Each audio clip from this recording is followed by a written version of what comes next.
హల్లెలూయా. యేసయ్య నామమున మీ అందరికి కూడా శుభాలు తెలియజేస్తున్నాను.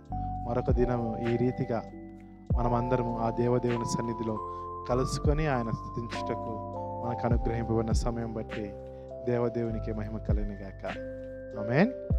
మీరు మనమందరము ధ్యానించుకోబోయే వాక్యము కీర్తనలు 94:18. కీర్తనలు 94:18 చూసుకుందాం ఒకసారి.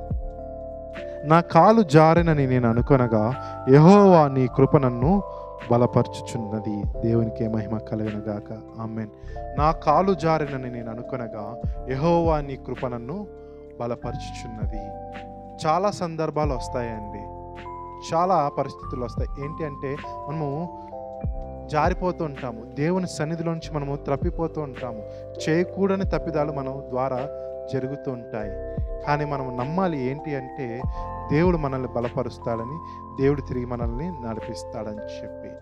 యోనాను ఒకసారి మనము జ్ఞాపకం చేసుకుంటే దేవుడు ఏమంటాడంటే, నీవు అక్కడ నినివేలో ప్రజలు నశించిపోతున్నారు, నువ్వు అక్కడికి వెళ్ళు అని దేవుడు చెప్పినప్పుడు యోనా ఏం చేస్తాడంటే నినివేకి వెళ్ళవలసిన వాడు కాలు జారి తర్షీషుకి వెళ్తాడు. దేవుని చిత్తము వదిలి వేరొక మార్గమును ఎన్నుకుంటాడు. కానీ తాను ఎన్నుకున్న మార్గాన్ని బట్టి తాను సముద్రంలో పడద్రోయబడతాడు. చేప కడుపులో 3 దినాలు ఉండాల్సి వస్తుంది. కానీ చేప కడుపులో ఉండి ప్రార్థన చేస్తాడు చూసారా? చేప కడుపులో ఉండి ప్రార్థన చేసినప్పుడు తిరిగి దేవుని కృప అతన్ని బలపరిచి బయటికి తీసిందండి. మనం కూడా కొన్ని కారణాల వల్ల జారిపోతుంటాము ఈ లోకంలోనికి. నేత్రాశ వల్ల, శరీరాశ వల్ల, డంభము వల్ల మనము ఈ లోకంలోనికి వెళ్ళిపోతుంటాము. మన పాత రోత జీవితము మనల్ని ఒక్కొక్కసారి వెనక్కి లాగుతుంటుంది, జారిపోయేలా చేస్తుంది, పడిపోయేలా చేస్తుంది. కానీ మనం నమ్మాలి తిరిగి దేవుని కృప మనల్ని లేవనెత్తుతుందని. దేవుడు మనల్ని కోల్పోవడానికి ఇష్టపడలేదండి. మనం నరకంలో నశించిపోవడానికి దేవుడు ఎంత మాత్రం ఒప్పుకోడండి. ఆయన నిన్ను నన్ను ప్రేమిస్తున్నాడు, నిన్ను నన్ను బలపరచాలనుకుంటున్నాడు. అందుకే నీతిమంతుడు 7 మార్లు పడినను తిరిగి లేస్తాడు. యేసుని నమ్ముకున్న మనము కొన్ని బలహీన క్షణాలను బట్టి, కొన్ని అనివార్య కారణాలను బట్టి మనం పడిపోతూ ఉంటాము. కానీ పడిపోయి అదే స్థితిలో ఉండటం అయితే పాపం. పడిపోయావు, తెలుసో తెలియక పడిపోయాం మనం. కొన్నిసార్లు తెలిసి పడిపోయాము, కొన్నిసార్లు తెలియక పడిపోయాము. కానీ పడిపోయామని చెప్పి అక్కడే ఉండడానికి మనం లేదు, పడిపోయిన స్థితిలోనే ఉండడానికి లేదు. మొరపెట్టాలి. మొరపెడితే వెంటనే దేవుని కృప నిన్ను నన్ను బలపరిచి తిరిగి లేవనెత్తుతుంది. అందుకే అంటున్నాడు, ఒకసారి మనం కాలు జారినని మనం అనుకునగా దేవుని కృప నన్ను బలపరచునని అంటాం వాక్యం. మనం కూడా తెలుసో తెలియక తప్పిపోయి ఉంటాం ఈ లోకంలో. ధనాశను బట్టో, లేకపోతే కామాన్ని బట్టో, లేకపోతే దురలవాట్లను బట్టో మనం ఈ లోకంలో జారిపోయి ఉండొచ్చు దేవుని నమ్ముకున్న తర్వాత కూడా.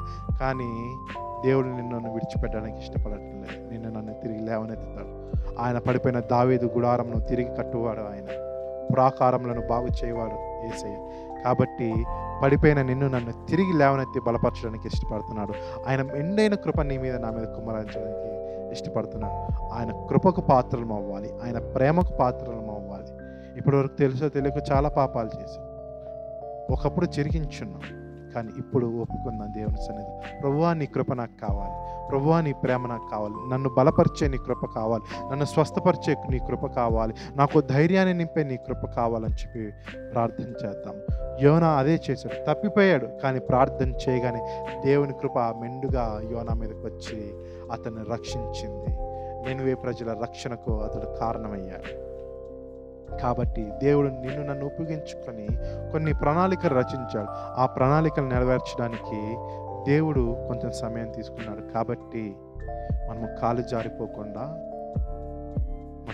జారిపోకుండా యేసయ్య నిన్ను నన్ను భద్రపరుస్తాడు, ఆయన కృపను కుమ్మరించి. కాబట్టి జారిపోతున్నాము, అయ్యో నేను లోకంలోకి పడిపోతున్నాను, అయ్యో నన్ను శరీరాశలు వెనకకి లాగుతున్నాయి, నన్ను ఎవరో దేవుని సన్నిధి నుంచి పక్కకి నెట్టాలని చూస్తున్నారు అన్నీ కనిపించిన ప్రతిసారి దేవునికి ప్రార్థన చేయి. ఆయన తప్పక నిన్ను నన్ను రక్షిస్తాడు, ఆయన కృప దయచేసి బలపరుస్తాడు. దేవుడి కొద్ది మాటలు దీవించును గాక. ఆమేన్. ప్రార్థన చేసుకుందామా? తండ్రి నీకు వందనాలు నాయనా ప్రభా. నిత్యము కోటాను కోట్ల దూతల చేత పొగుడుచున్న వాడా, నీకే స్తోత్రములు నాయనా ప్రభా. నైనా ప్రభా, ఈ యొక్క నైనా ప్రభా ఉదయకాల దినమందు నైనా ప్రభా ఏ రీతిగా నైనా ప్రభా మా కాలు జారినని మేము అనుకునగా దేవుని కృప మమ్మల్ని బలపరిచినంటుంది, మాకు సహాయం చేసినంటుంది నైనా ప్రభా. నైనా ప్రభు, అవును నైనా ప్రభు, కొన్ని కారణాలను బట్టి మేము తిరిగి వెళ్ళిపోతున్నాం. నిన్ను తెలుసుకొని కూడా కొన్ని బలహీన క్షణాలను బట్టి నైనా ప్రభువా, నైనా ప్రభు మాలో ఉన్న నైనా ప్రభు తలంపులను బట్టి మేము వెనకడుగు వేస్తున్నాము, త్రొట్టిల్లిపోతున్నాము నైనా ప్రభు. నైనా ప్రభు మమ్మల్ని నైనా ప్రభు నీ కృప చేత మమ్మల్ని బలపరచండి. త్రొట్టిల్లిపైన మమ్మల్ని తిరిగి తీసుకుని రండి నీ సన్నిధిలోనికి. మేము ఎక్కడ తప్పిపోయినా నైనా ప్రభు నీలో తిరిగి కట్టబడినట్లు మీరు కృప చూపించండి. నీ కృప మా మీద కుమ్మరించండి, నీ మహదైశ్వర్యము మా మీద కుమ్మరించండి.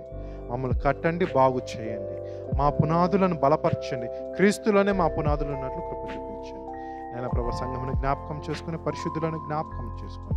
ఎవరైతే త్రొట్టిల్లిపోయారో, ఎవరు కాళ్ళైతే జారిపోయి నిన్నవో వారందరినీ తిరిగి లేవనెత్తి మీలో కట్టమని ప్రార్థన చేస్తున్నాం. నీ కృప వారి మీద కుమ్మరించి వారిని బాగు చేయమని మేము ప్రార్థన చేస్తున్నాం. నీ సహాయం మాకు అందించండి. నీవు తప్ప మాకు మరో దిక్కు లేరు కాబట్టి నైనా ప్రభువా నీవే స్వస్థపరిచి బలపరచండి. అనారోగ్య బారిన ప్రతి ఒక్కరిని మీరు దర్శించి కృపచేత వారిని బలపరచండి నాయనా ప్రభా. అదే రీతిగా నైనా ప్రభు ఉద్యోగంకి వెళ్ళుచున్న వారిని, ఉద్యోగం కొరకు వెతుకుచున్న వారిని, వారికి మీ సహాయము దయచేయండి, మీ బలమును వారికి దయచేయండి నాయనా ప్రభా. సమాధానం లేకుండా ఎన్నో కుటుంబాలు అలజడితో ఉన్నాయి, జారిపోయిన కుటుంబాలు అనేకమైన ఉన్నాయి. ఆ కుటుంబాలన్నిటిని లేవనెత్తి బాగుపరిచి స్థిరపరిచి ధైర్యం నింపమని ప్రార్థన చేస్తున్నాను.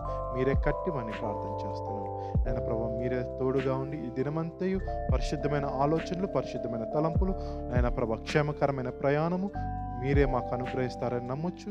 యేసు నామమున అడిగి వేడుకుంటున్నాము తండ్రి. ఆమేన్, ఆమేన్, ఆమేన్. ఆయన కృప, ఆయన సమాధానం మనకు తోడైండును గాక. ఆమేన్.